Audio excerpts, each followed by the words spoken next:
In a vast expanse of the Andromeda Spiral, where 1,000 different species wage war for dominance, one truth remains absolute. Humans are considered the weakest sentient race in known existence. With no natural armor, no psychic abilities, no enhanced strength or speed, they serve as little more than servants and laborers for the great galactic empires. Princess Zarathel of the mighty Vorthak Dominion knew this when she agreed to the political marriage. The human male would be her ticket to securing a mining contract on Earth, nothing more than a business arrangement with a harmless, primitive creature. She expected compliance, servitude, and perhaps mild entertainment from her new pet husband. What she didn't expect was to witness firsthand why humans had not just survived in a galaxy that wanted them extinct, but why every other species had made the same critical mistake she was about to make. Because when you corner a human, when you threaten what they protect, when you push them beyond their breaking point, you discover that the most dangerous predator in the universe isn't the one with the biggest claws, the strongest armor, or the most advanced technology. It's the one with nothing left to lose. The galaxy was about to learn what happens when someone threatens a human's family. And Princess Zarathel would be the first to witness the terrifying truth behind humanity's greatest secret. They weren't the weakest species in the galaxy. They were simply the only ones smart enough to let everyone else believe they were. The crystalline spires of Vorthak Prime stretched into the purple sky like frozen lightning, their surfaces catching the light of 3 suns and scattering it across the capital city in brilliant rainbow fragments. Princess Zarathel stood at the observation deck of the royal palace, her 4 arms crossed in a gesture that would have seemed impossible to most species, watching the approach of the human transport vessel with barely concealed disdain. The ship was pathetic by Vorthak standards, where their own vessels were elegant curves of living metal that sang through space. This human craft looked like a collection of metal boxes welded together by a particularly unimaginative child. It moved slowly, cautiously, broadcasting identification codes every few seconds like a frightened animal announcing its presence to predators. "Your Highness," came the voice of Chancellor Mordek behind her. His tone carried the careful neutrality that all court officials perfected when discussing distasteful but necessary business. "The human delegation has arrived. They await your pleasure in the ceremonial chamber." Zarathel's primary eyes remained fixed on the approaching vessel, while her secondary eyes tracked the Chancellor's approach in the reflection of the crystal walls. Her people, the Vorthak, were considered among the most beautiful species in the galaxy, standing nearly 8 feet tall, with skin that shifted between deep purple and silver depending on their mood, for graceful arms that could move independently, and a pair of primary eyes that could see across 17 different light spectrums. They were the epitome of evolutionary perfection. The humans, by contrast, were barely 5.5 feet tall on average, possessed only 2 arms, saw in a pathetically limited visual range, and had skin that remained the same boring color regardless of their emotional state. They were weak, slow, and possessed no natural weapons worth mentioning. The galaxy's consensus was that they had survived this long purely through luck, and the fact that they weren't worth the effort to exterminate. "Tell me again why this marriage is necessary," Zarathel said, though she knew the answer. She simply wanted to hear someone else say it aloud, to remind herself that this humiliation served a greater purpose. Chancellor Mordek cleared his throat, a sound like grinding stone. "The humans control the mining rights to several asteroids in the Sol system that contain rare trilithium deposits. These deposits are essential for our new generation of starship drives. Previous attempts to simply take the mining rights by force have proven problematic." That was a diplomatic way of saying that every time the Vorthak had tried to muscle their way into human space, something had gone wrong. Equipment mysteriously failed, communications were disrupted, and their mighty battle fleets found themselves fighting shadows and echoes while the humans somehow managed to slip away with their mining equipment intact. The galactic community had attributed these failures to human cunning and their talent for running away, but Zarathel suspected it was simply luck combined with Vorthak overconfidence. "And my marriage to one of their males will grant us these mining rights how, exactly?" she asked. "The human legal system recognizes something called marriage property rights. When you marry the human, his assets become yours under their primitive laws. The male they've selected owns controlling interests in the mining consortiums we require access to. Once the ceremony is complete, those assets transfer to you, and by extension, to the Dominion. Zarathel finally turned away from the window, her silver-purple skin shifting more towards silver as her mood darkened. And what does the human get from this arrangement? Protection, Highness. The human colonies have been experiencing difficulties with raiders from the Croatian Empire. By marrying into the Vorthak royal family, his people gain the protection of our fleet. It's a mutually beneficial arrangement. The princess moved toward the ceremonial chamber with the fluid grace of her people, her four arms moving in a complex pattern that conveyed resignation mixed with determination. The corridor was lined with portraits of previous royal marriages, all between various alien species, as the Dominion expanded its influence through strategic alliances. This would be the first time a member of the royal family had married so far down the evolutionary ladder. The ceremonial chamber was a vast space carved from a single massive crystal geode, its walls alive with natural formations that had been growing for millions of years. Light from the three suns filtered through the crystal, creating an environment that made everything and everyone appear to glow with inner fire. It was designed to intimidate visitors, and Zarathel was pleased to see it seemed to be working on a human delegation. There were 3 humans present, and they looked even smaller and more fragile in person than they had in the briefing holos. They wore simple dark clothing that seemed designed to make them blend into the background rather than stand out. 2 of them appeared to be advisors or bodyguards, staying slightly behind the third, who must be her intended husband. Zarathel studied him with her primary eyes while using her secondary eyes to monitor the reactions of the court officials arranged around the chamber. The human male was unremarkable even by human standards. Average height, brown hair cut in a simple style, dark eyes that seemed to take in everything around him without showing much emotion. His clothing was neat, but clearly inexpensive, and he carried himself with the careful posture of someone who was trying very hard not to appear threatening. "Your Highness," the human said, stepping forward and performing what she assumed was a human bow. His voice was quiet, with an accent she couldn't quite place. "I am Marcus Chun. I'm honored to meet you." The simplicity of the introduction was almost insulting. When members of the Vorthak nobility met, there were protocols, recitations of lineage and achievement, formal acknowledgments of status and power. This human had introduced himself as if he were a merchant arriving to sell vegetables. "Mr. Chun," she replied, letting her voice carry the full harmonic range that made Vorthak speech sound like music to most species. "I trust your journey was comfortable." "It was, thank you. Your world is beautiful." The approach through the crystal formations was unlike anything I've ever seen.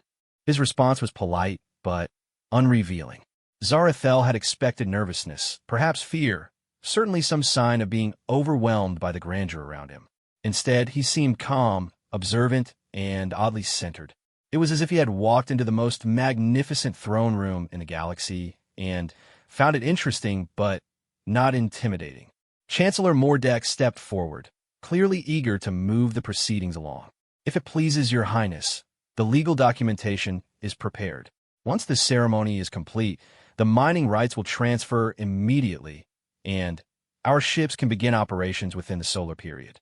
Zarathel noticed that Marcus Chin's expression didn't change when the Chancellor mentioned the mining rights, though his 2 companions exchanged a quick glance. Either the human didn't understand what was happening, or he understood perfectly and didn't care. Both possibilities struck her as odd. "Mr. Chun," she said, "do you understand the terms of this marriage contract?" For the first time, something flickered behind his dark eyes. It was too quick for her to interpret, but it suggested that her soon-to-be husband was not quite as simple as he appeared. "I understand that this is a political alliance designed to benefit both our peoples," he said carefully. "I understand that you gain access to certain mining operations, and my people gain the protection of the Vorthak fleet against raiders who have been causing us significant trouble. And you understand that this is purely a business arrangement?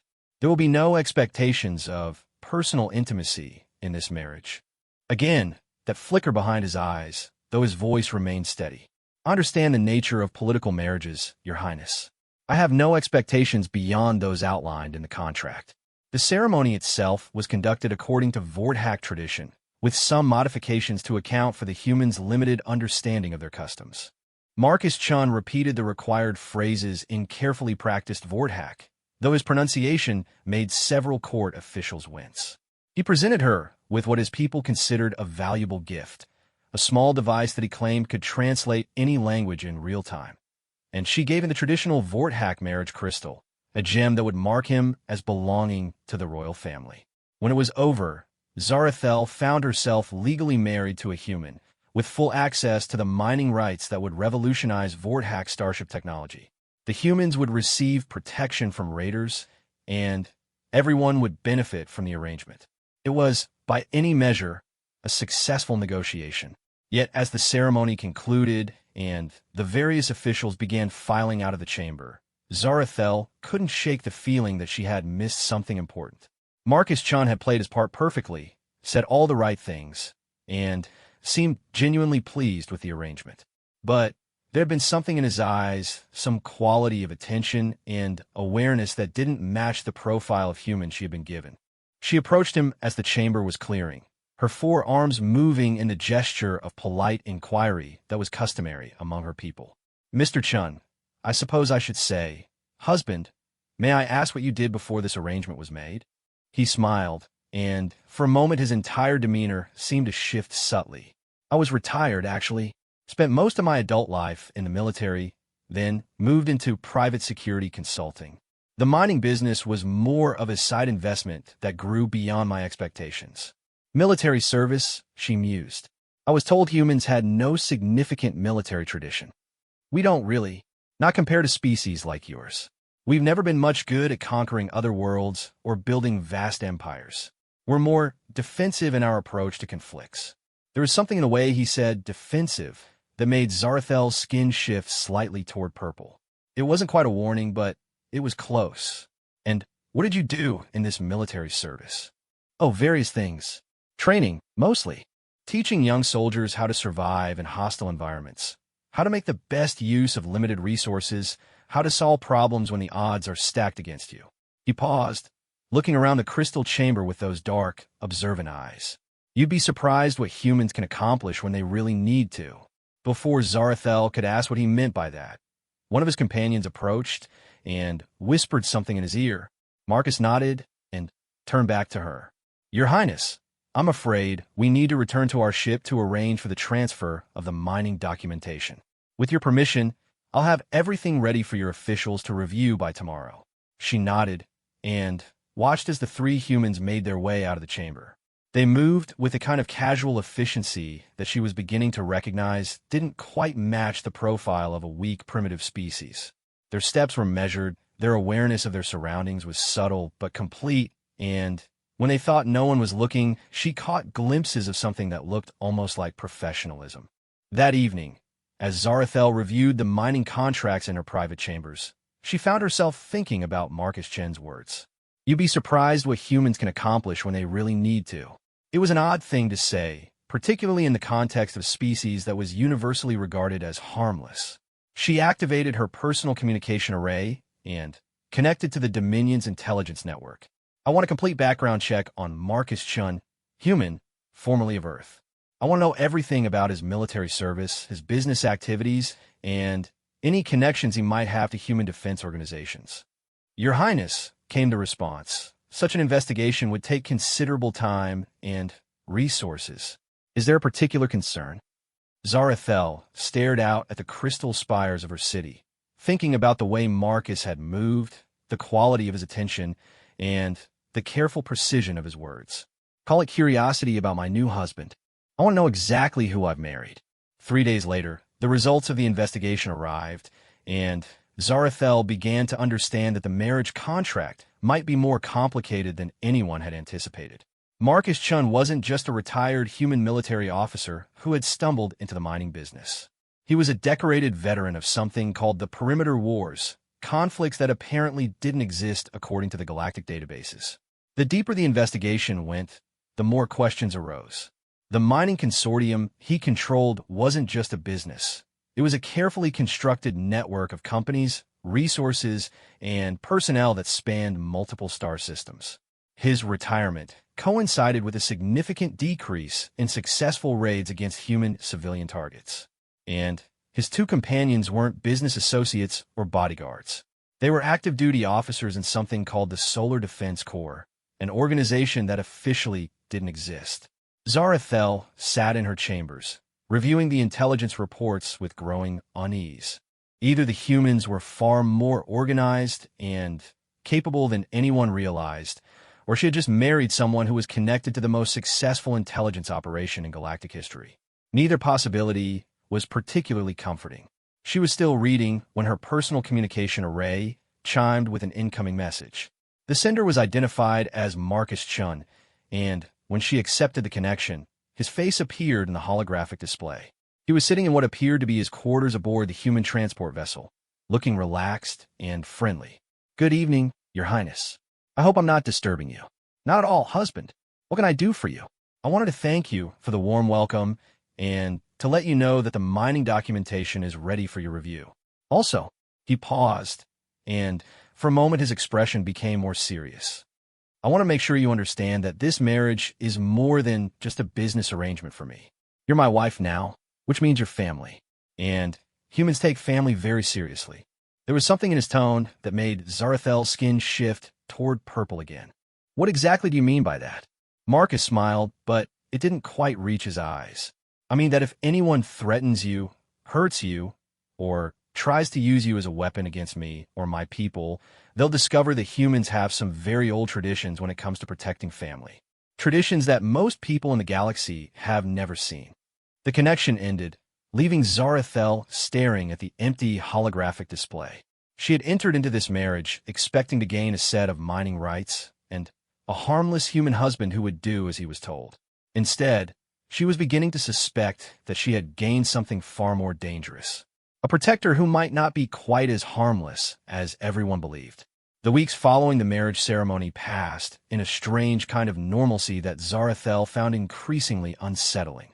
Marcus had taken up residence in the guest wing of the palace, maintaining the polite distance appropriate for a political marriage while still fulfilling his duties as a member of the royal household. He attended the required social functions, participated in the formal dinners with visiting dignitaries, and generally behaved exactly as a minor human consort should. Yet Zarathel found herself watching him with growing fascination. There were small things, subtle details that didn't quite fit the profile of a primitive species representative. The way he moved through crowds, always seeming to know exactly where everyone was without appearing to pay attention. How he could engage in seemingly mindless small talk with court officials while his dark eyes tracked security personnel and exit routes. The fact that he had somehow memorized the layout of the palace complex within days of his arrival, including areas that weren't on the official tour. The mining operations had begun ahead of schedule and were exceeding all projections. Human efficiency, the reports claimed, though the Vorthack engineers overseeing the operations had begun submitting strange addendums to their official summaries. Equipment that should have taken months to install was operational within weeks. Mining yields that should have been impossible with human technology were being achieved consistently. And when Vorthack oversight teams tried to inspect the human installations more closely, they found themselves politely, but firmly redirected by human personnel who seemed to appear from nowhere. "Your Highness," Chancellor Mordeck said during their weekly briefing, his tone carrying the careful neutrality he used when discussing potentially problematic subjects. "The human operations are generating the promised revenues, but our technical teams have some concerns about their methods." Zarathel was reviewing reports on her personal holopad, her forearms allowing her to process multiple data streams simultaneously while carrying on the conversation. "What kind of concerns?" "They appear to be using mining techniques that our experts cannot fully identify. The equipment is superficially similar to standard galactic mining technology, but the internal components are unusual. Our engineers have requested permission to conduct detailed inspections, but the humans have politely declined, citing proprietary technology concerns. And this is a problem because, Your Highness, if the humans have developed advanced mining technology in secret, it suggests they may have been concealing other technological capabilities as well. The implications for galactic security assessments could be significant." Zarathel set down her holopad and gave the Chancellor her full attention. It was a gesture that made most beings nervous, as having all four Vorthak eyes focused on them was generally interpreted as a sign of serious displeasure. Are you suggesting that my husband's people have been lying about their capabilities? Not lying exactly, but perhaps managing the information they share with the galactic community more carefully than we previously understood. Before Zarathel could respond, there was a soft chime indicating someone was requesting entry to her private chambers. At this hour, it could only be a family member or someone with emergency authorization. She activated the door control and was surprised to see Marcus standing in the corridor. "I apologize for the interruption," he said, nodding politely to the Chancellor. "I wanted to discuss the mining reports with you, if you have a few minutes."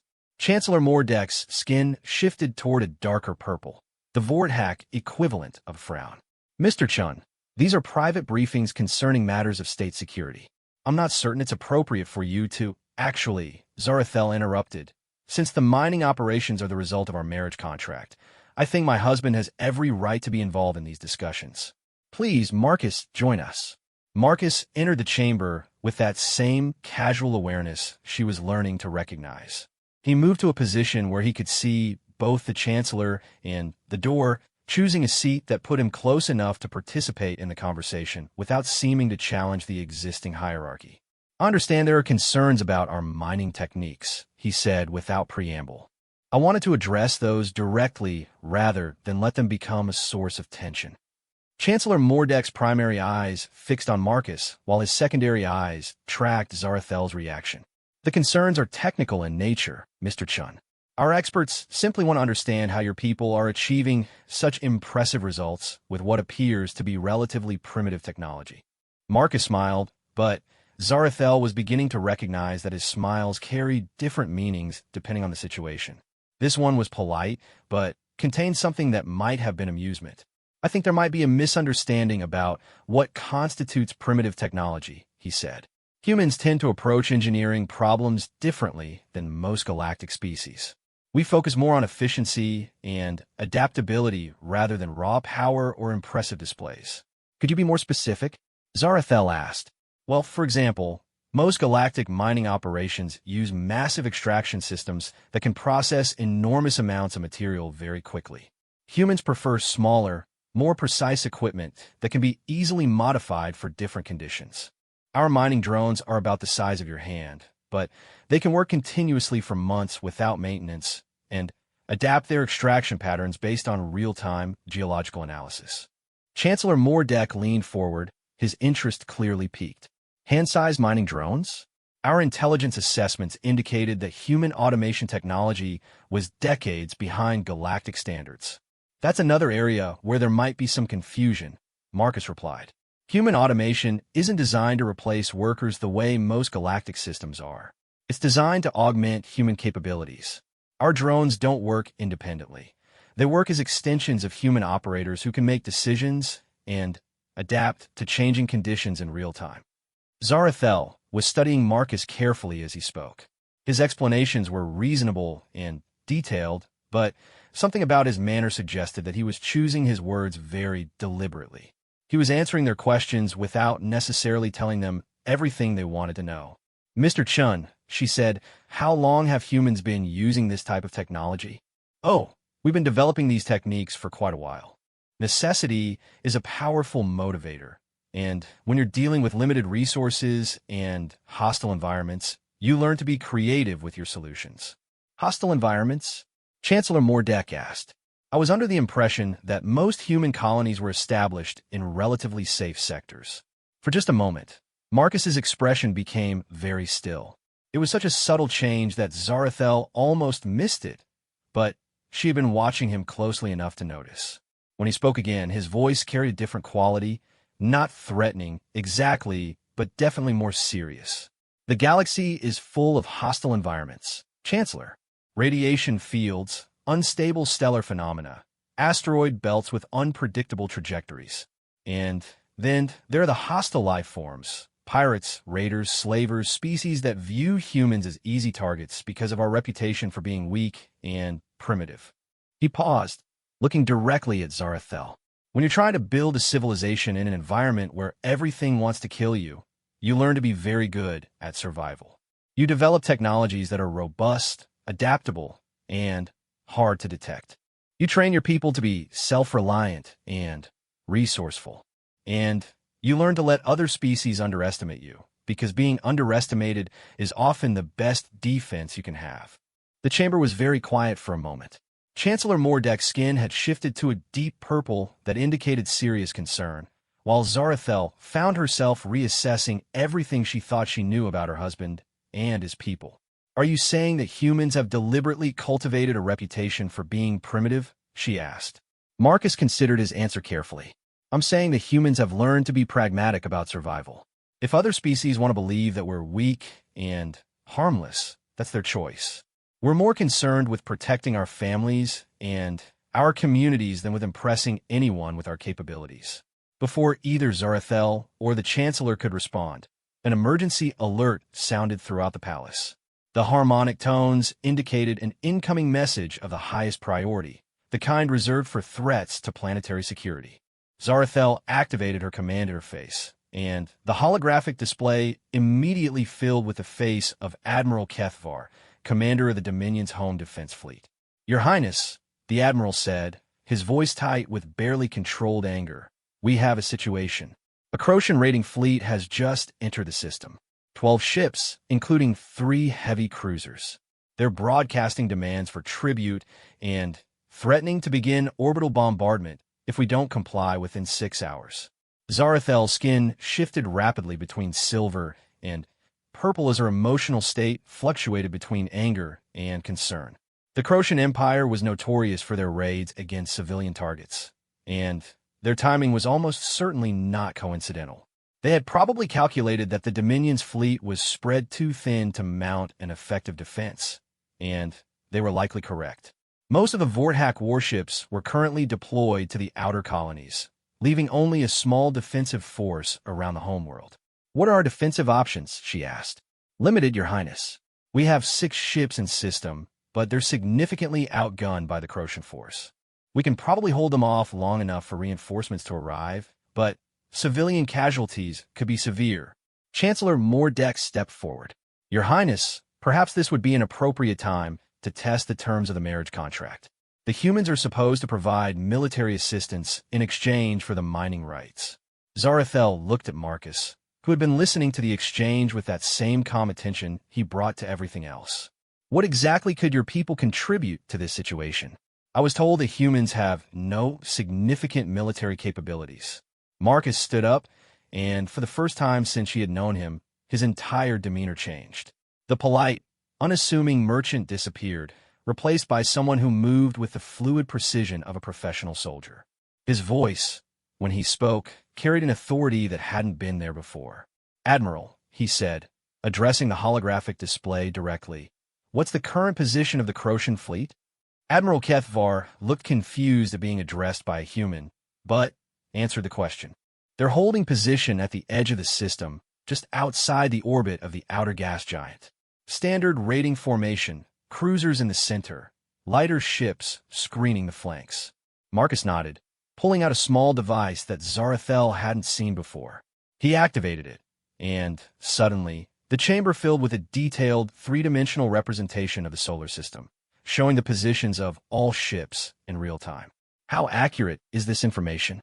Admiral Kethvar asked, his tone suggesting he was impressed despite himself. "Very accurate," Marcus replied. "We've been tracking the Croatian fleet since they entered human sensor range 3 days ago. We've been hoping they would change course, but their intentions have been clear for some time." 3 days? Zarathel asked. "You knew about this threat and didn't inform us?"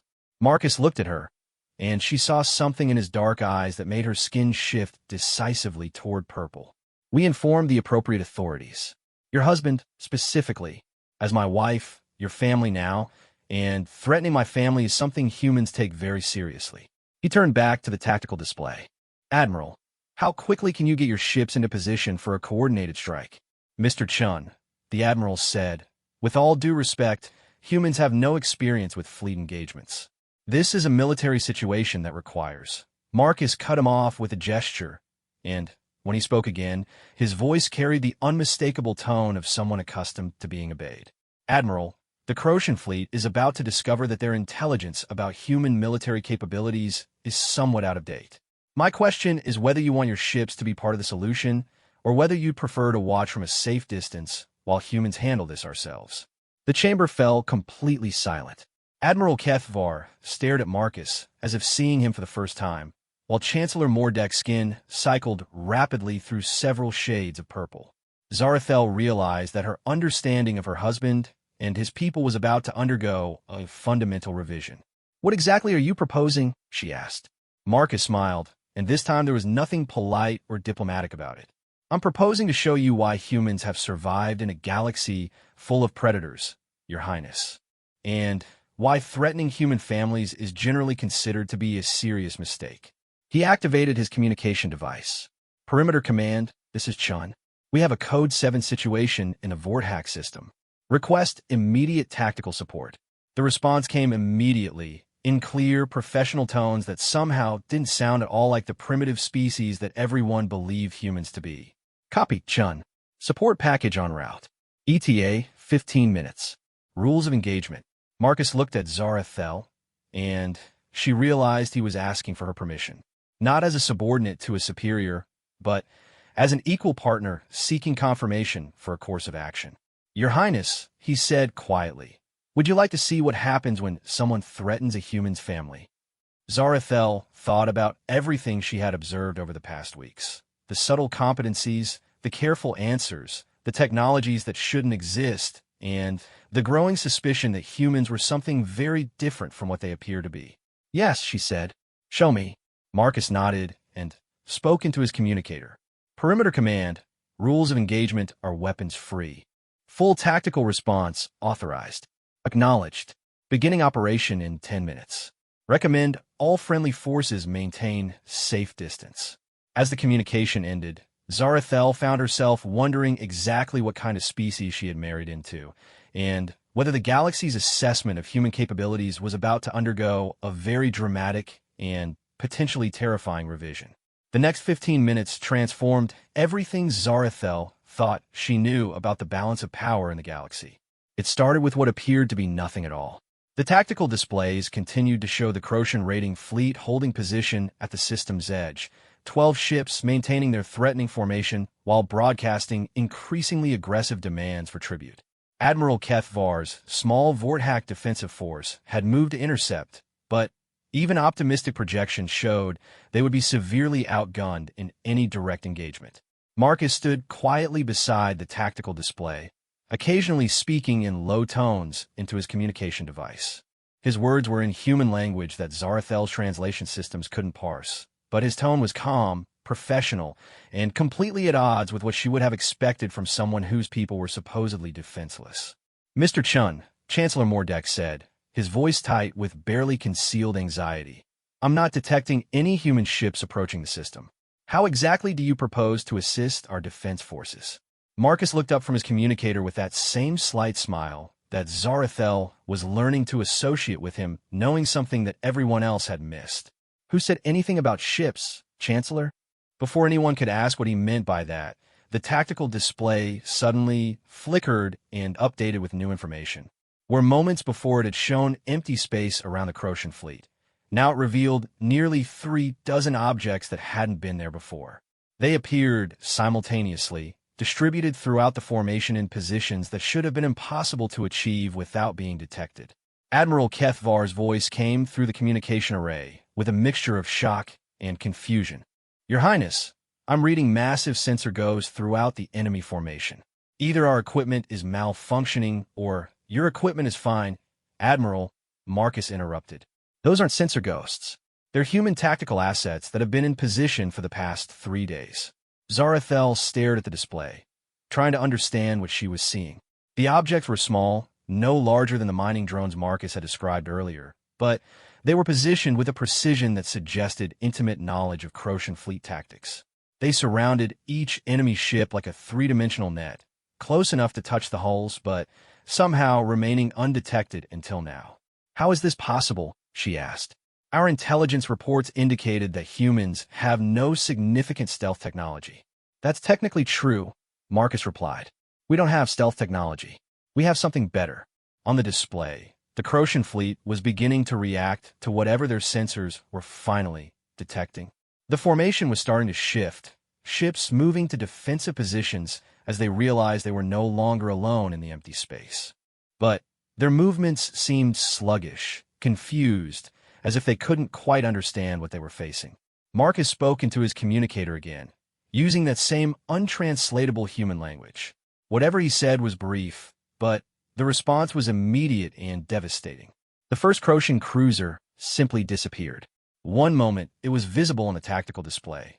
The next, it was gone, leaving only a rapidly expanding cloud of debris where a massive warship had been. There was no flash of weapons fire, no energy signature that would indicate a conventional attack. The ship had been there, and then it wasn't. The second cruiser lasted approximately 10 seconds longer before suffering the same fate. This time, Zarathel was watching closely enough to see what happened. The small human objects around the ship moved simultaneously, converging on specific points on the hull with mechanical precision. Whatever they did upon contact was too fast for the sensors to track clearly, but the result was the complete structural failure of a vessel that had been built to withstand direct hits from capital ship weapons. Dear gods, Admiral Kethvar whispered over the communication channel. What are those things? Marcus was watching the display with the dispassionate attention of a professional evaluating a routine operation. Adaptive kinetic penetrators, he said matter-of-factly. They analyze the target's defensive systems in real time and then reconfigure themselves to exploit structural weaknesses. Very effective against conventional armor and shielding. The remaining Croatian ships were now in full retreat, their formation completely broken as they tried desperately to escape whatever was destroying their fleet. But the small human objects moved with them, maintaining their positions relative to each ship with an ease that suggested they were operating on an entirely different level of technological sophistication than anything the galaxy had previously encountered. Why aren't they all being destroyed immediately? Zarathel asked, fascinated despite the horror of watching an entire fleet being methodically eliminated. Because we're not monsters, Marcus replied quietly. The lead ships refused surrender and represented an immediate threat to civilian populations. The others are being given the opportunity to withdraw from the system voluntarily. As if to emphasize his point, the human objects around the remaining ships suddenly became visible on all sensor frequencies, no longer bothering to maintain their concealment. They appeared as sleek, angular forms that seemed to shift and reconfigure themselves as they moved, adapting their shapes for optimal performance in real time. The message was clear. We could have destroyed all of you at any time we chose. We're letting you leave because we want to, not because we have to. The Croatian fleet commander apparently understood the message. Within minutes, the remaining ships had jumped to hyperspace, fleeing the system without bothering to maintain any pretense of dignity or formation. The threat that had seemed overwhelming just an hour before had been neutralized with an efficiency that bordered on casual dismissal. The tactical display updated one final time, showing the system clear of hostile forces. The human objects were already disappearing again, fading from sensors as if they had never existed. Within moments, the only evidence of what had just occurred was the debris clouds where two Croatian cruisers had met their end. Admiral Kethvar, Marcus said into his communicator, the immediate threat has been resolved. You may stand your forces down to normal alert status. Mr. Chun, came the Admiral's voice, and for the first time since Zarathel had known him, the senior military officer sounded shaken. I need to ask, how long have humans possessed this level of military capability? Marcus looked at Zarathel, and she realized he was giving her the opportunity to ask the questions that would determine how much she learned about her husband's people. How long? She asked quietly. We've been developing defensive technologies for about 300 years, he replied. Ever since we realized that the galaxy was full of species that viewed us as potential prey. The mining operations, the reputation for being primitive and harmless, even the political marriage contracts, they're all part of a comprehensive strategy for survival. Chancellor Mordek had been silent throughout the engagement, but now he stepped forward with his skin cycling rapidly through multiple shades of purple. Mr. Chun, Are you telling us that the entire galactic assessment of human capabilities has been deliberately falsified? Not falsified. Marcus corrected. Carefully managed. We really don't have the kind of massive fleets or planet-killing weapons that most galactic civilizations pride themselves on. We've focused our technological development in different directions, towards systems that are more subtle. Subtle, Zarathel repeated. You just destroyed 2 capital ships in seconds without them being able to mount any defense at all. And no one in the galaxy will believe it actually happened, Marcus pointed out. The debris clouds could have been caused by equipment failures, or internal explosions, or a dozen other explanations that don't require accepting that humans have capabilities that no one wants to acknowledge. The Crocian survivors will report equipment malfunctions and sensor ghosts, because admitting that a primitive species destroyed their fleet would be too humiliating to accept. The implications were staggering. If humans had been maintaining this level of technological sophistication while allowing everyone else to believe they were helpless, then every strategic assessment in the galaxy was fundamentally wrong. Trade relationships, military deployments, territorial expansion plans. All of them were based on assumptions that had just been proven completely false. Why? Zarathel asked. Why maintain this deception? Why not reveal your capabilities and take your place among the major galactic powers? Marcus's expression became serious, and when he answered, his voice carried a weight that spoke to centuries of careful planning and hard-learned lessons. Because we've studied galactic history, Your Highness, we know what happens to species that are seen as threats. They get surrounded, isolated, and eventually destroyed by coalitions of their neighbors. Every attempt to build a galactic empire has ended the same way. The empire grows until everyone else becomes afraid enough to unite against it, and then it falls. He gestured to the tactical display, which was now showing normal system traffic patterns as if nothing unusual had occurred. Humans learned a different lesson. We decided that the best way to survive in a hostile galaxy was to be useful, but not threatening. Valuable enough that other species want to trade with us, but harmless enough that we don't trigger their defensive instincts. We provide goods and services that everyone needs. We solve problems that benefit everyone. And we maintain relationships that make us more valuable as friends than as enemies. But if someone threatens your family, Zarathel said, beginning to understand, they discover that the harmless facade was exactly that, a facade. Exactly. We don't seek out conflicts. We don't try to conquer territory or impose our will on other species. But we will defend what's ours, and we will protect the people we care about with everything we have. Chancellor Mordek was staring at Marcus as if seeing him for the first time. How many humans are there, really? How extensive are your defensive capabilities? Marcus smiled, but this time it was gentle, almost apologetic. Chancellor, I'm afraid that's the kind of information that falls into the category of operational security. But I can tell you that humans have been very busy for the past 3 centuries, and we've been very good at not being noticed while we worked. The chamber fell quiet as the full implications of the revelation settled over everyone present. Zarathel realized that her marriage had connected her not just to a primitive species seeking protection, but to a civilization that had spent centuries preparing for exactly the kind of threat they had just faced. Her husband wasn't a harmless human merchant who had stumbled into a profitable political arrangement. He was a representative of a species that had weaponized the galaxy's tendency to underestimate them. There's something else you should know, Marcus said, breaking the silence. The marriage contract wasn't just about mining rights and protection from raiders.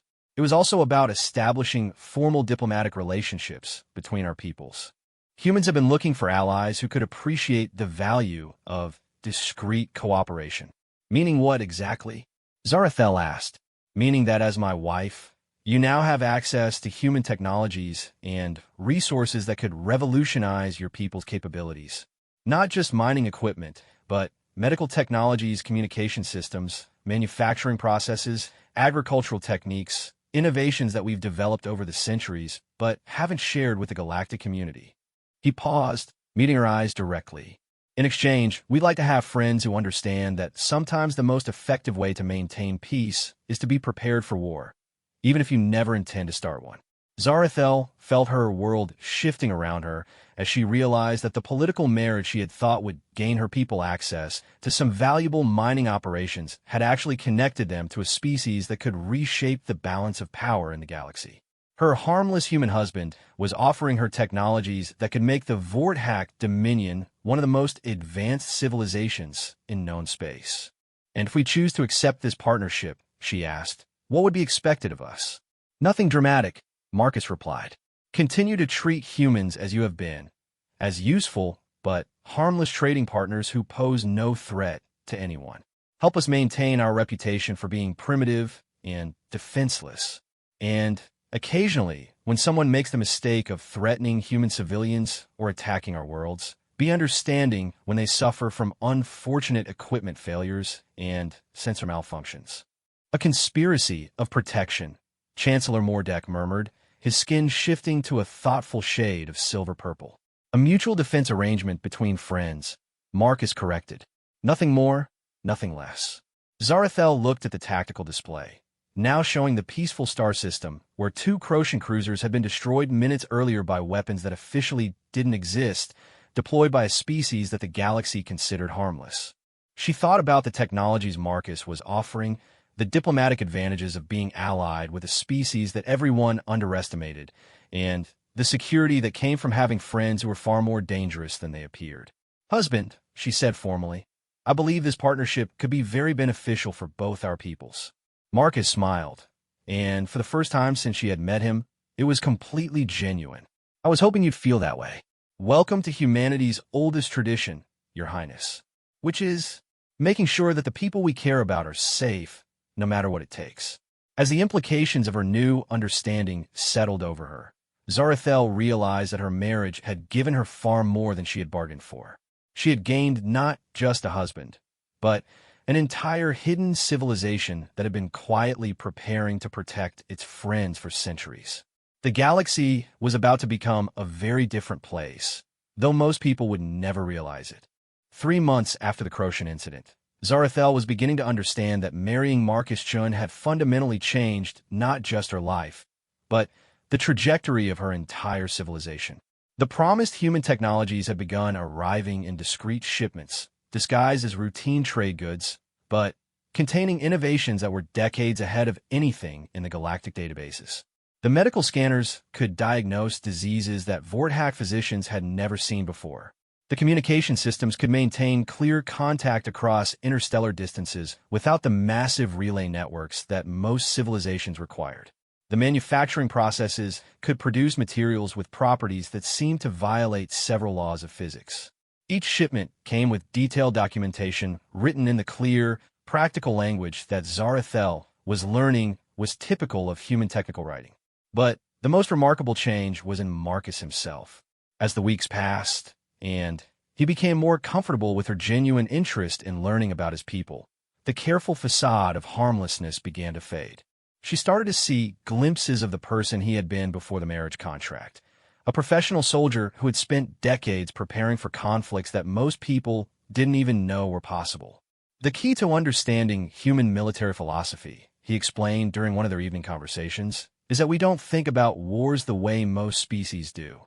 We don't build massive fleets designed to conquer territory or overwhelm enemy forces. We build systems designed to make conflicts end as quickly as possible with the minimum loss of life."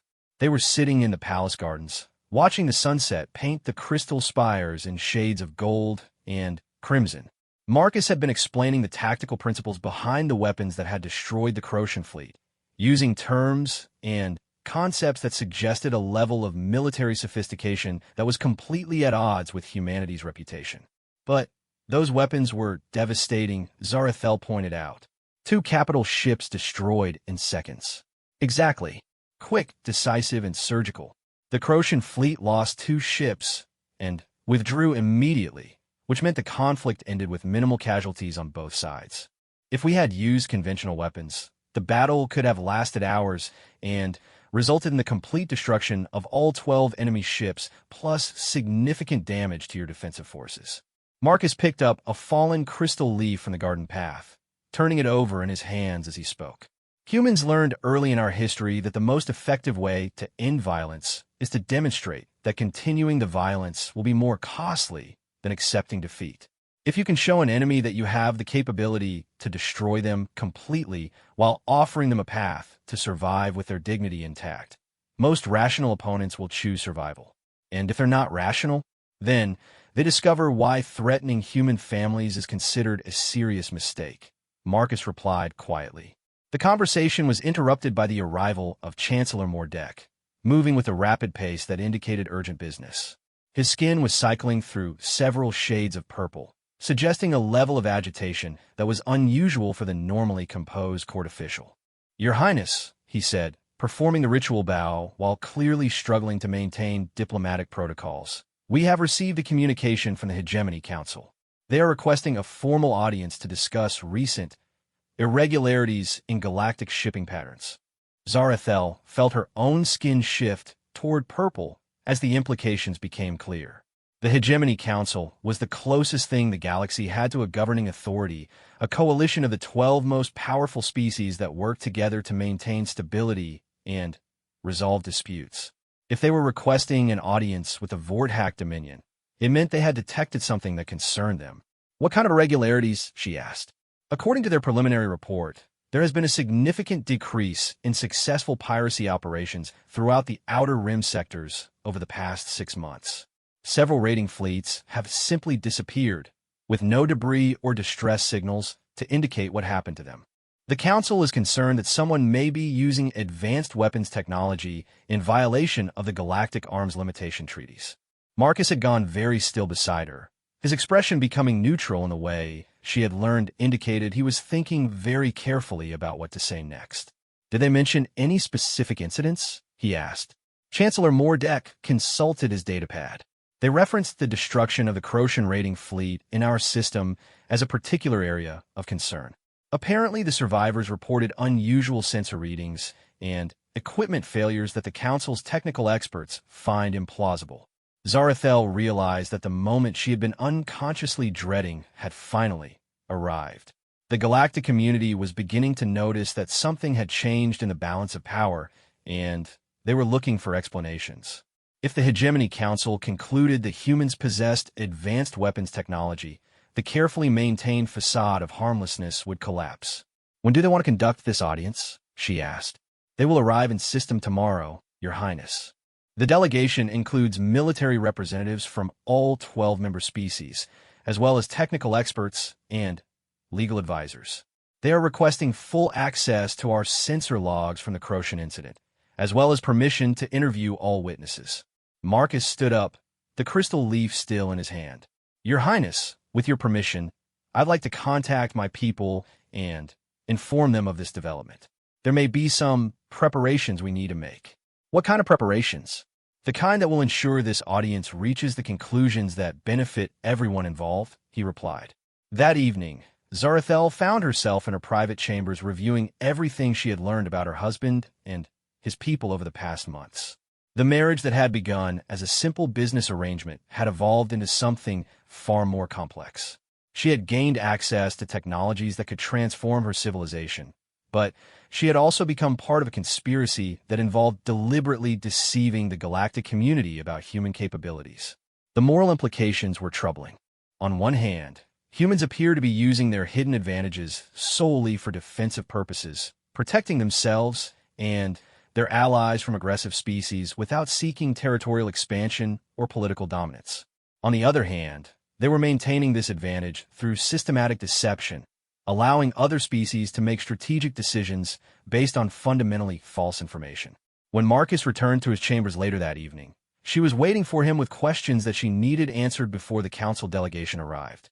"I need to understand something," she said without preamble.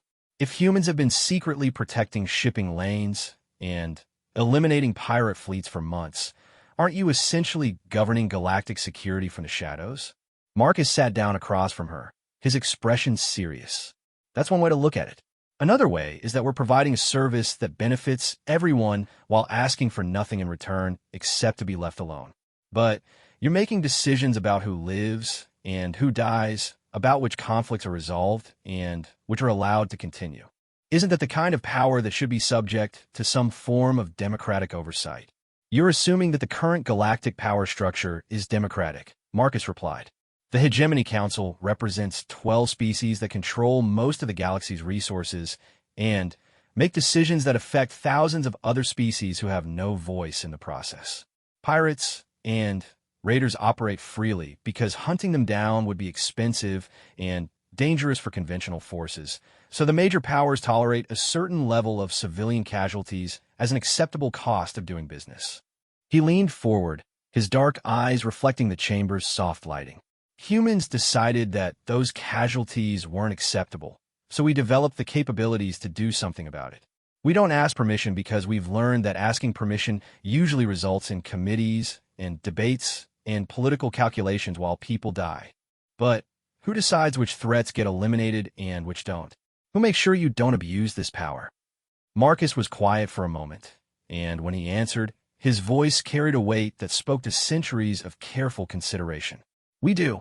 Humans police ourselves because we know what happens when power isn't constrained by responsibility. Every operation is reviewed by multiple independent teams. Every target is confirmed through multiple intelligence sources. And every action is taken with the understanding that if we make mistakes, if we become the kind of threat we were created to defend against, then we'll face the same fate we've given to other threats. Meaning that there are humans whose job it is to watch humans, and, if necessary, to stop humans who forget that our purpose is protection, not domination. The conversation was interrupted by an incoming communication request. Marcus activated his personal device, and the holographic display filled with the face of a human woman that Zarathel hadn't seen before. She was older than Marcus, with gray-streaked hair and the kind of alert, intelligent expression that suggested significant experience with complex problems. Marcus, the woman said, we've been monitoring the Hegemony Council's movements. Their delegation includes some very sophisticated sensor equipment and several species with natural abilities that could complicate our usual approaches. How complicated? Marcus asked. The Zilfran representative can see across quantum wavelengths that our stealth systems can't fully mask. The Nethes delegation includes empathic specialists who might detect deception in our testimony. And the Korthak military advisor has access to sensor technologies that we haven't encountered before. Marcus nodded thoughtfully. Recommendations? We think it's time for a more direct approach. Instead of trying to maintain complete concealment, we suggest a controlled revelation that gives them enough truth to satisfy their investigation while preserving the broader strategic picture. Zarathel felt a chill of apprehension as she realized what the human woman was suggesting. You're talking about deliberately revealing some of your capabilities to the council. The woman looked at her with sharp, evaluating eyes. Your Highness, your marriage to Marcus makes you a part of this decision. We want to show the council enough human technology to explain the recent incidents, but not enough to trigger the kind of fear response that could lead to a galaxy-wide coalition against us. What exactly are you proposing? Zarathel asked. Marcus answered. We show them our defensive mining platforms, the systems we've been using to protect civilian shipping. We demonstrate that humans have developed advanced point defense technology that can neutralize pirate vessels, but we present it as a purely defensive capability with limited range and application. And the weapons that destroyed the Croatian fleet? Equipment malfunction, the woman said matter-of-factly. Experimental mining charges that detonated prematurely when the Croatian ships got too close to our operations. Tragic accident, but not evidence of military capabilities. Zarathel realized that she was being asked to participate in a carefully orchestrated deception that would determine the future relationship between humans and the galactic community. The council would leave satisfied that they understood what had happened, while remaining unaware of the true extent of human capabilities. What if they don't believe the explanation? She asked. Marcus and the woman exchanged a look that suggested they had discussed this possibility. Then, we moved to contingency plans, Marcus said quietly. But let's hope it doesn't come to that. The next morning, as Zarathel prepared for the council delegation's arrival, she found herself facing a decision that would define not just her own future, but the future of her entire species. She could support her husband's people in their deception, becoming an active participant in humanity's secret protection of the galaxy. Or she could reveal the truth to the Council and face the consequences of exposing a conspiracy that spans centuries. As the first of the Council ships appeared in the system's outer sensors, she realized that the test wasn't just for humanity's ability to maintain their secret. It was a test of whether she was truly ready to be part of a family that had made the protection of others their defining purpose, regardless of the personal cost.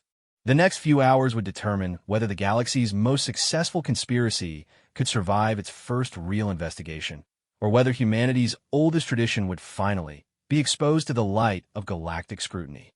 The Hegemony Council delegation arrived with all the pomp and ceremony befitting representatives of the galaxy's 12 most powerful species. Their ships formed a perfect ceremonial formation as they entered Vortex space, each vessel a masterpiece of engineering that showcased the technological achievements of its builders. The Zilfran ship seemed to phase in and out of visible reality, its quantum phase hull creating optical illusions that hurt to look at directly. The Korthak dreadnought was a kilometer-long monument to military engineering, bristling with weapons systems that could reduce a small moon to debris. The Nethys vessel appeared to be grown rather than built, its organic curves suggesting a living creature rather than a machine. Zarathel stood at the palace's main receiving chamber, her ceremonial robes reflecting the light of the crystal walls and patterns that indicated her status as both princess and diplomatic representative. Beside her, Marcus wore the formal dress uniform of what he had identified as the Solar Defense Corps, the first time she had seen him in clothing that acknowledged his true role. The uniform was simple by galactic standards, but carried an understated authority that somehow made him seem more dangerous rather than less. "Remember," he said quietly as they waited for the delegation to arrive, "we're not trying to convince them that humans are harmless. We're trying to convince them that humans are useful." The chamber doors opened with the harmonic tones reserved for the most formal occasions, and the council representatives entered in order of precedence. Zarathel had studied the files on each of them, but seeing them in person was a reminder of just how diverse and powerful the galactic community had become. High Coordinator Vashti of the Zilfran Collective led the group, her translucent form shifting between dimensions as she moved. Her species existed partially outside normal space-time, which gave them abilities that bordered on precognition, but also made them almost impossible to lie to. Behind her came General Thoktar of the Korthak Empire, a massive reptilian being whose species had built their civilization around military excellence. The Nethys representative was a cluster of symbiotic organisms that called itself Harmony of Seven, and the empathic resonance it generated made everyone in the chamber feel slightly euphoric. The introductions and formal pleasantries took the better part of an hour, following protocols that had been established over centuries of interspecies diplomacy. Each representative presented their credentials and stated their purpose with a ritual precision that made galactic government possible despite the vast differences between species. "Your Highness," High Coordinator Vashti said when the formalities were complete, "we appreciate your cooperation in this investigation. The Council has become concerned about certain irregularities in galactic security patterns, and we hope to resolve these concerns through frank discussion and information sharing." "We are honored by the Council's attention," Zarathel replied, using the formal diplomatic language appropriate for such occasions. "The Vortex Dominion stands ready to provide whatever assistance the Council requires." General Thoktar stepped forward, his massive frame making the spacious chamber seem smaller. "Princess, our primary concern relates to the incident involving the Crocian raiding fleet in this system. Our analysis of the debris patterns and survivor testimony suggests the use of weapons technology that exceeds known galactic capabilities." Marcus cleared his throat politely. "General, if I may, I believe I can provide some clarification about that incident." The general's attention focused on Marcus with the intensity of a predator examining potential prey. "You are the human representative, correct?" Marcus chunked. "I am. And I was present during the incident you're investigating." Harmony of Seven moved closer, its symbiotic components creating a low harmonic that indicated deep interest. "Human Marcus Chun, we sense truth and tension in your emotional resonance, but also careful word selection. You wish to inform, but also to conceal." This creates curiosity, concern, and our collective understanding. Marcus nodded respectfully to the Nethes representative. You're quite perceptive. I do want to provide accurate information about what happened, but I also need to protect certain operational details that relate to human security concerns. High Coordinator Vashti phased slightly more into normal space, her form becoming more solid as she focused her attention. What operational details? The incident occurred during a test of experimental human mining technology, Marcus explained. My people have been developing new approaches to asteroid extraction that use precision charges to break up or deposits more efficiently than conventional methods. He activated a holographic display that showed what appeared to be a detailed technical schematic. The Croatian fleet arrived while we were conducting field tests of these charges. When their ships moved into close proximity to our mining platforms, some of the experimental charges detonated prematurely. Zarathel watched the council representatives carefully as Marcus presented his explanation. The holographic display showed mining equipment that looked surprisingly similar to the weapon system she had seen during the actual battle, but presented in a context that made them appear purely industrial. General Thoktar studied the schematics with professional interest. These mining charges appear to have been remarkably effective against military-grade hull armor. That was an unfortunate accident, Marcus replied. The charges were designed to penetrate dense metallic asteroid formations, so they turned out to be more effective against ship hulls than we had anticipated. We've since modified our safety protocols to prevent similar incidents. And the small objects that our analysis detected throughout the Croatian formation? High Coordinator Vashti asked. The ones that appeared to move with tactical precision? Marcus pulled up another display showing what appeared to be mining drones, or analysis probes. They're designed to map out asteroid compositions before we begin extraction operations. When the Croatian fleet arrived, the probes were already deployed throughout the area where we were planning to work. These probes were not detected by Croatian sensors until the moment of the incident, General Thoktar pointed out. Human sensor technology focuses on efficiency rather than power, Marcus explained. Our equipment is designed to be difficult to detect so that it doesn't interfere with the mining operations of other species working in the same area. We've found that being unobtrusive prevents conflicts over mining rights. Harmony of Seven's harmonic shifted to a more complex pattern. Human Marcus Chun, your explanation creates understanding satisfaction, but also deeper curiosity concern. The technology you describe suggests capabilities advancement beyond previously known human achievements. This was the moment Zarathel had been dreading. The council was clearly intelligent enough to understand the implications of what Marcus was showing them, even in its carefully sanitized form. If they pushed too hard for more information, the entire deception could collapse. That's true, Marcus admitted. Humans have been more successful in our technological development than most species realize. We tend to focus on practical applications rather than impressive displays, so our achievements often go unnoticed. He activated another display, this one showing a broader view of human space with highlighted shipping lanes.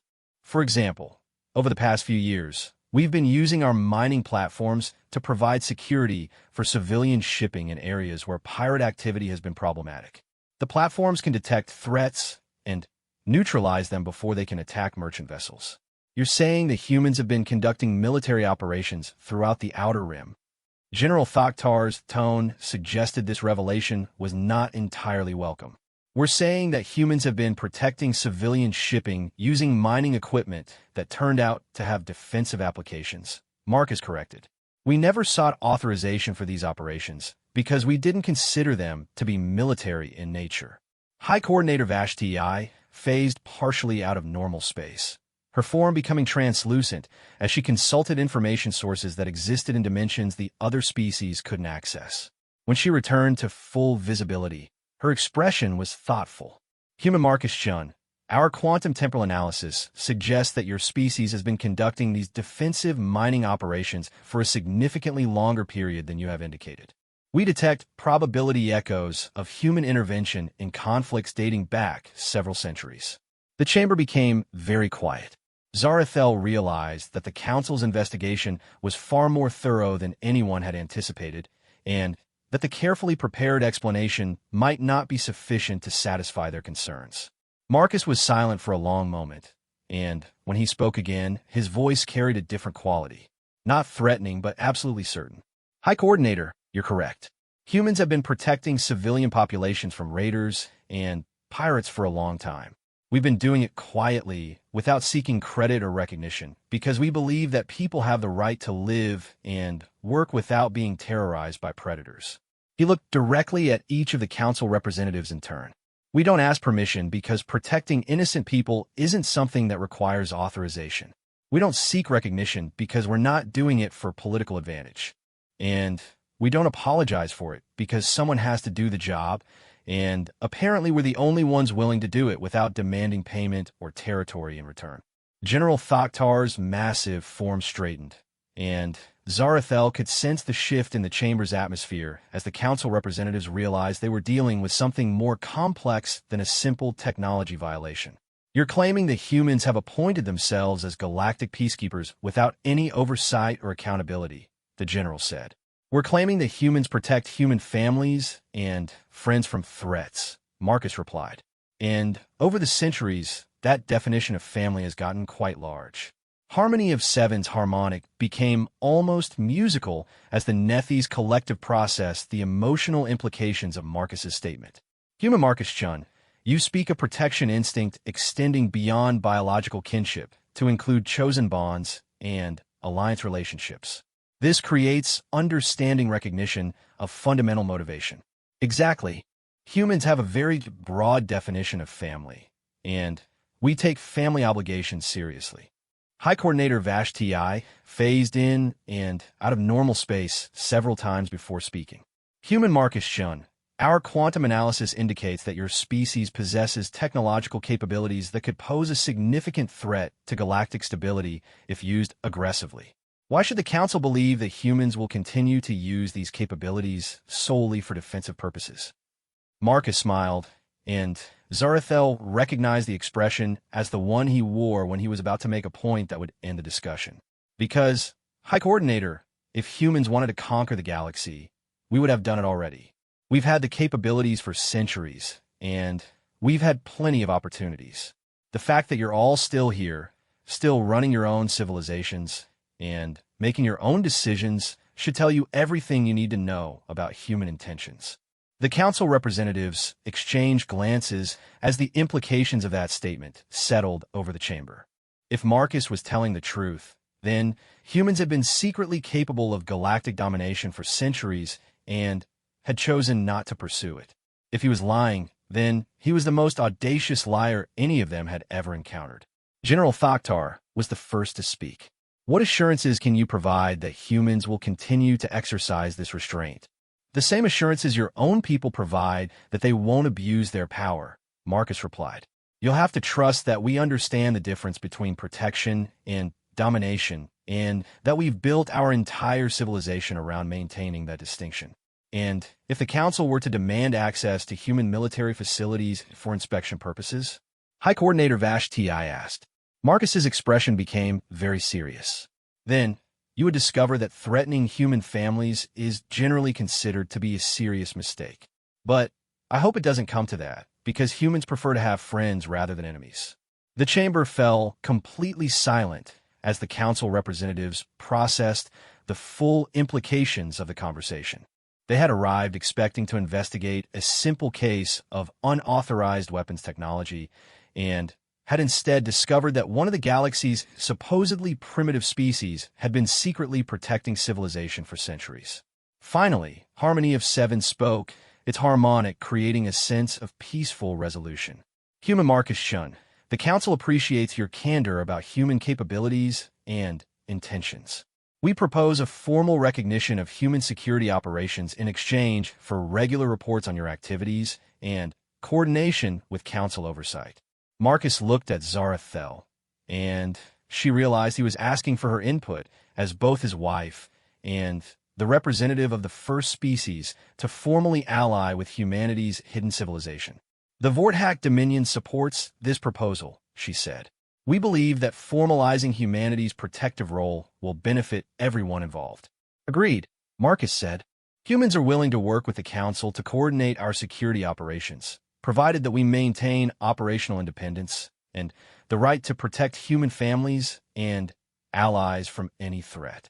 As the formal agreements were negotiated over the following hours, Zarathel reflected on how completely her understanding of the galaxy had changed since her marriage. The political alliance she had thought would gain her people access to some valuable mining operations had instead connected them to a species that had been quietly shaping galactic civilization for centuries. When the council delegation finally departed, taking with them an official recognition of humanity as a galactic security force, Marcus found Zarathel in the palace gardens, where they had first discussed human military philosophy. "So," she said as he sat beside her, "how does it feel to have your people's greatest secret finally revealed?" Marcus smiled, picking up another fallen crystal leaf. "Actually, this was just the first layer. The Council now knows that humans have advanced defensive technology and that we've been using it to protect civilian shipping. They still don't know about the deep space monitoring networks, the automated defense platforms, the intervention protocols, or the fact that we've been subtly influencing galactic politics for 3 centuries. Zarathel stared at him. "You mean there's more?" "Much more. But that's a conversation for another time." He stood up, offering her his hand. "For now, I think it's enough that the galaxy's most dangerous species has officially been recognized as its most dedicated protector." As they walked back toward the palace, Zarathel realized that her marriage had given her